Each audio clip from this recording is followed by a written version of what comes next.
Hello, my name is Renisha Robinson, and I'm going to tell you a story about my journey in becoming a nurse and how I went all the way around the barnyard just to end back up where I started. This story begins with the nursing pre-admission exam, an exam that I was only allowed to take 3 times. I took it the first time and passed in all areas but English, so I went back the following week and took the English portion, thinking, no stress, I'll get this, no doubt. Couldn't be further from the truth. I failed it the second time, and I proceeded to go home and cry like a big baby to my mother and tell her that I would never amount to anything. She urged me to pick my head up, and she urged me to go back to that school the next week and take it again, and I would be fine. I couldn't do that, though. So instead, I looked for a different school, and I applied there because, of course, it couldn't have been me that was the problem. When I got to my second school, they welcomed me with open arms and told me they thought I would be a perfect fit.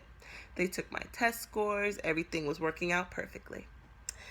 Except for when I was supposed to get admitted, they sat me down instead and told me that they didn't think I was ready for the stress. So I cried again to my mother and started looking for other nursing schools. The third nursing school required a move. I had moved my whole life to Washington, D.C. in hopes of pursuing my dream of becoming a nurse. When I got to the school, everything was going pretty smoothly and my grades were good, but I just didn't feel right. I missed my family. I missed my old school and the friends I had made along the way. So, just in similar fashion, I packed my things up and I ran back home to do Lord knows what.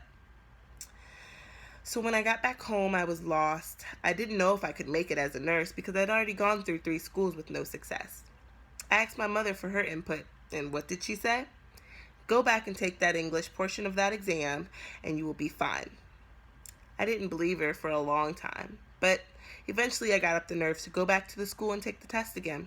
And guess what? I passed it. I passed it on the 3rd try, no further try, and I sent my application into my first school that fall. And guess what? I got accepted into the school, and now I'm a nurse. The rest is history. You don't really need to know all of that.